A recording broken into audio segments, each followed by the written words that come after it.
So guys, what's going on? Welcome back to the channel. I've just arrived back from Manchester after seeing Manchester United lose 2-1 to Fulham at home in one of the worst games I've seen live. Like, honestly, I don't understand. I was so confident going into it. 4 on the bounce, unbeaten, and that's how you go and lose your unbeaten streak. By that performance yesterday. Because that was shocking. That was honestly shocking. And the worst I've seen us play live in a very, very long time. And our last 4 games now I went to watch live. We lost to Fulham. We drew to Palace. No, not drew to Palace. Drew to Spurs. Lost to Palace. And drew to Leeds. That's the last 4 games I went to watch live. So I'm wondering if it's just me. But besides that, how bad was that yesterday? And it's the same thing we're talking about. It's the same certain players letting this side down. Marcus Rashford, you know what? I just want him gone. I just want that guy gone. And do you know what I don't get as well? And this is a criticism of Ten Hag. Why does he keep on doing the same things which we know don't work? It's starting to piss me off now. Because we know, down the middle, Marcus Rashford cannot play there. I don't know how many times it has to happen for him to realise that, but Marcus Rashford cannot play down the middle. Because he's non-existent. He's like a ghost. Was he even playing yesterday? He was that bad and just not involved in the game. Bruno Fernandes recently has been so poor. So poor. His decision making is terrible. Picking up poor positions. Again, going down like an idiot. Like, he's been so poor recently. But I'm not going to go in too hard on him. Because we know how good he is when he's at his best. And for me, I've seen a lot of people saying it as well. We've just overplayed the hell out of him. We've overplayed the hell out of Bruno Fernandes. And this is the outcome of that. Of course, there's certain other things in the team. Having no left back doesn't help. Does not help. I don't know why we got rid of Reguilon. It's beyond me. I don't know why we did that. Because we could have done with him yesterday. And I'm not going to go in on Victor Lindelof. Because what else can he do? He's trying his best there. At least he has the balls to go and play there. You know what I mean? So I'm not going to go in too hard on Lindelof. But that was a major issue yesterday. Didn't have the overlap in Shaw to create other chances. And again, defensively, he was just poor as well. But I thought the whole defence was terrible. And to be honest with you, we didn't look like the home team. Fulham did. And we were at home. That's how bad we were. We didn't start playing until we conceded. To be honest, we didn't start playing until the 90th minute when we scored. That's when we had the urge to go and score, the urge to move the ball forward. Because other than that, it was like every single player lost their legs. There was no movement. It was so static. And it was the worst I've seen us play in a very, very long time. So that's how you want to end your unbeaten run. To Fulham, a team which haven't won away since the start of the season. And they mocked us. The Fulham account on Twitter mocked us after the game. And I think it was, that's why they call it the theatre of dreams. They were mocking Fulham. Absolute nobodies. Nothing to play for. Been inconsistent. They rock up to Old Trafford and beat us.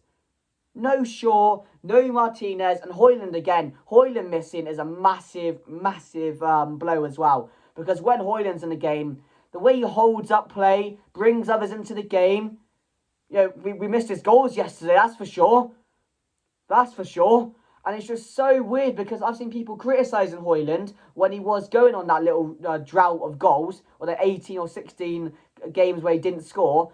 I was seeing people criticise him, but what people don't realise is he was also doing so many key things when he was not scoring that nobody notices. The hold-up play, bringing others into the game like I just mentioned.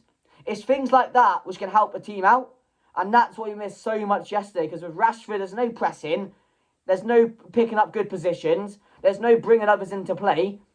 It's just so frustrating because, when we had Martinez back, when Højlund started scoring, Shaw was coming back into the team, I was confident. I had a good chance of us getting top 4. But as soon as Martinez went injured again, as soon as Shaw went injured again, and of course Højlund getting injured, there's just no hope. We've seen it with this side. There's no hope. And this is why I agree with a lot of people saying that we're not going to get top 4. Because we know, even though we're going on a good run, we know a result like this and a performance like this is around the corner. And that's why we won't get top 4. Villa won yesterday. When do Spurs play? I'm not too sure. Is it Monday? I'm not too sure who they play, but they're probably going to win again. So top 4 for me. We had to win that game. We had to. These are the games you cannot afford to lose. They're really not. So yeah, let me know your thoughts down below, guys. But let's get on to the player rating. So Onana, again, couldn't do nothing for the goals. Made a few good saves, to be honest. Watching it live, I mean, you get to see a whole different perspective of the actual, players on the pitch and what they do when you're live. Of course you do, because you see it, you're live there. You see everyone's movements for the whole game. So it's so much different than watching it on TV. Onana, for me, picked up some good positions, was playing well, made some good saves. So yeah, for me, I'm going to give Onana solid 6. Lindelof a 5, but again, playing out of position, trying his best, but he's just not good enough. He can't play out of position, but there's just no one else to play there. So yeah, 5. Maguire, again, just moved the ball quicker. Missed a really good chance, of course, got the goal to get us back into it, and we should have won the game with the amount of chances we had in like a short period of time after that goal, which Ahmad had 1, Bruno had 2, and we should have won that game. Undeservedly, but we should have won that game. Yeah, Maguire 5, Varane 6, did alright, again, was our best defender probably, and Dalot was one of his worst games, poorer games which we've seen of recent time. So yeah, we'll give him a 5 as well. Mainu, again, probably his worst game in the Manchester United shirt, but again, I think he just, got what everyone else did in that game, lost their legs, picking up static positions, not being able to be in the game, not being brought into the game. Again, I just think he was dallying on the ball a bit. So, yeah, for me, Mainu's worst game in a Manchester United shirt. But I'm not going to go in too hard because he's come into this team and he's arguably been our best player. So, yeah, for me, I'm going to give Mainu a solid 6.